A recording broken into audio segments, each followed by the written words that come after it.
Chapter 1. From where Bill Buchanan sat with his back resting against the rough breccia, he could see the side of Whiteside's head about 3 feet away. When John leaned back, Buchanan could see the snow-capped top of Mount Taylor looming over Grants, New Mexico, about 80 miles to the east.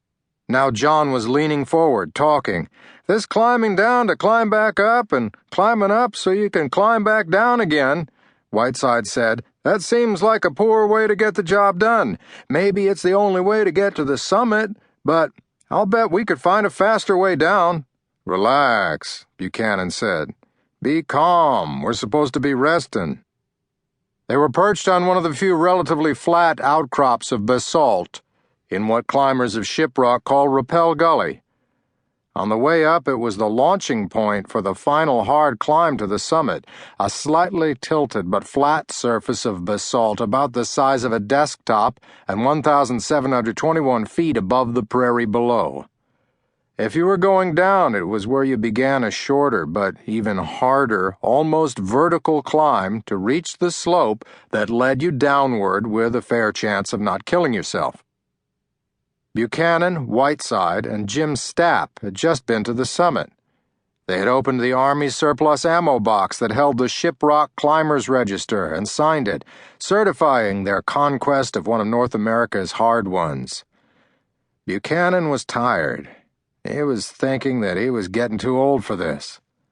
Whiteside was removing his climbing harness, laying aside the nylon belt and the assortment of pitons, jumers, étriers, and carabiners that made reaching such mountaintops possible. He did a deep knee bend, touched his toes, and stretched. Buchanan watched, uneasy. "What are you doing?"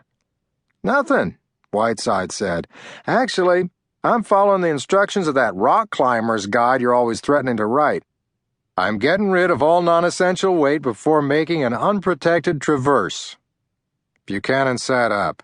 He played in a poker game in which Whiteside was called $2 John because of his unshakable faith that the dealer would give him the fifth heart if he needed one.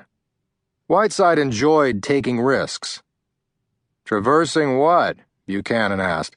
"I'm just going to ease over there and take a look." He pointed along the face of the cliff. "Get out there maybe 100 feet, and you can see down under the overhang and into the honeycomb formations. I can't believe there's not some way to rappel right on down." "You're looking for some way to kill yourself," Buchanan said. "If you're in such a damn hurry to get down, get yourself a parachute." "Rappelling down is easier than up," Whiteside said. He pointed across the little basin to where Stapp was preparing to begin hauling himself up the basalt wall behind them. "I'll just be a few minutes." He began moving with gingerly care out onto the cliff face. Buchanan was on his feet. "Come on, John. That's too damn risky." "Not really," Whiteside said. "I'm just going out far enough to see past the overhang. Just a peek at what it looks like." "Is it all this broken up breccia, or is there maybe a big old finger of basalt sticking up that we could scramble right on down?" Buchanan slid along the wall, getting closer, admiring Whiteside's technique if not his judgment.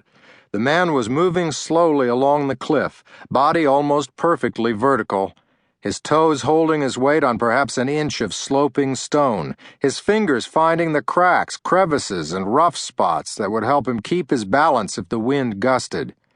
He was doing the traverse perfectly, beautiful to watch. Even the body was perfect for the purpose. A little smaller and slimmer than Buchanan's, just bone, sinew, and muscle, without an ounce of surplus weight, moving like an insect against the cracked basalt wall. And 1,000 feet below him, no, a quarter of a mile below him, lay what Stapp liked to call the surface of the world. Buchanan looked out at it. Almost directly below, 2 Navajos on horseback were riding along the base of the monolith, tiny figures that put the risk of what Whiteside was doing into terrifying perspective. If he slipped, Whiteside would die, but not for a while.